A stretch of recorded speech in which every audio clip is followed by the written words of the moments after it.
時ぐらいです。時代的に国際プレイするかなみたいな年齢的にも。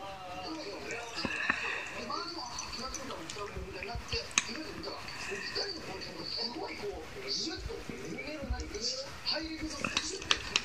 ルメラじゃない。前はこう、まあ、ハイレグになる。後ろもハイレグになる。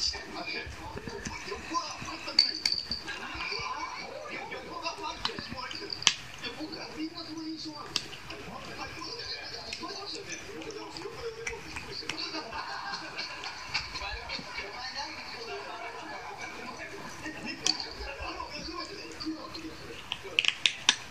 た。